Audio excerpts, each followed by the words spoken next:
নেত্রকোনার আলো দেশের সংবাদে সবাইকে স্বাগত জানাচ্ছি। আমি সাথে আছি হ্যাপি সরকার।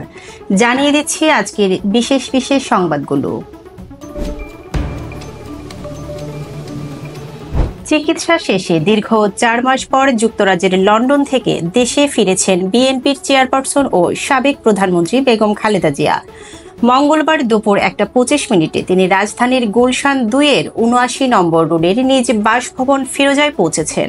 ফিরোজার সামনে নিরাপত্তা জোরদার করা হয়েছে। এর আগে সকাল 10:30টার দিকে ঢাকার হযরত শাহজালাল আন্তর্জাতিক বিমানবন্দরে অবতরণ করে খালেদা জিয়াকে বহনকারী উড়োজাহাজ। বেলা 11:20 খালেদা জিয়ার গাড়িবহর বিমানবন্দর থেকে বের হয়। এ সময় নেতাকর্মীরা পতাকা নেড়ে দলীয় প্রধানকে শুভেচ্ছা জানান। এবার ঈদুল আজহায় 10 দিন সরকারি ছুটি থাকবে। অন্তর্বর্তী সরকারের উপদেষ্টা পরিষদের বৈঠকে এই সিদ্ধান্ত নেওয়া হয়েছে।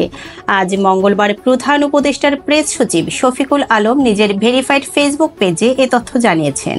তিনি জানিয়েছেন, ক্যাবিনেটের সিদ্ধান্ত অনুযায়ী ঈদুল আজহায় 10 দিনের ছুটি থাকবে। তবে আগামী 17 ও 24 মে সাপ্তাহিক ছুটির দিনে অফিস খোলা থাকবে। মানবতাবিরোধী অপরাধের মামলায় জামায়াত নেতা এটিএম আজহারুল ইসলামের মৃত্যুদণ্ডের বিরুদ্ধে আপিলের প্রথম দিনের শুনানি শেষ হয়েছে। পরবর্তী শুনানির জন্য আগামী বৃহস্পতিবার দিন ধার্য করেছেন আপিল বিভাগ।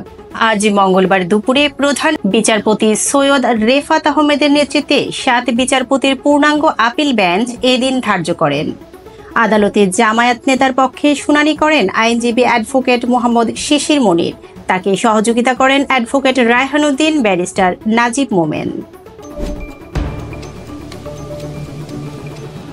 ক্ষমতা ভারসাম্য, জবাবদিহিতা এবং বিকেন্দ্রীকরণ 3টি বিষয়কে প্রাধান্য দিয়ে নতুন করে মৌলিক সংস্কার প্রস্তাব দিয়েছে জাতীয় নাগরিক পার্টি এনসিপি।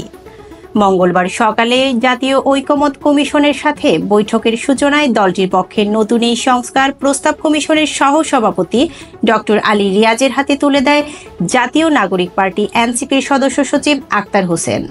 এই সময় তারা মৌলিক সংস্কারের নতুন এই প্রস্তাবকে বিকল্প সংস্কার প্রস্তাব বলেছেন।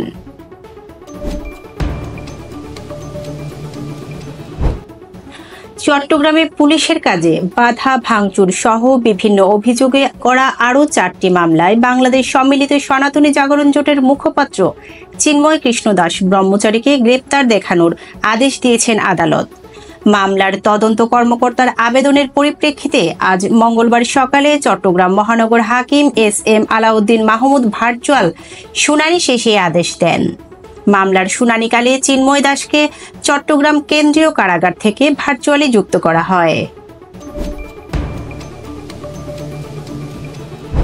প্রধান উপদেষ্টা অধ্যাপক মোহাম্মদ ইউনুস বলেছেন, বাংলাদেশ অবৈধ অভিবাসন ও মানব পাচার বন্ধে ইটালির সঙ্গে কাজ করতে আগ্রহী।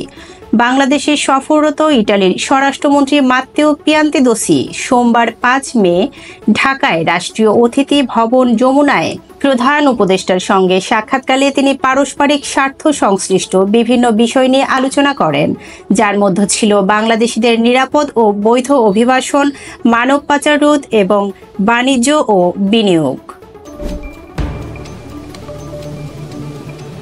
কিশোরগঞ্জের পাকুন্দিয়ায় বজ্রপাতে 3 স্কুল শিক্ষার্থীর মৃত্যু হয়েছে। মঙ্গলবার দুপুর 12:15টার দিকে উপজেলার চরটেকি এলাকায় এই ঘটনা ঘটে। নিহতরা হলেন চরটেকি গ্রামের জালালউদ্দিনের মেয়ে ইরিনা, বাদল মিয়ার মেয়ে প্রিয়া ও বোরহানউদ্দিনের মেয়ে বর্ষা। তারা সবাই স্থানীয় চরটেকি গার্লস স্কুল অ্যান্ড কলেজের 9ম শ্রেণীর শিক্ষার্থী।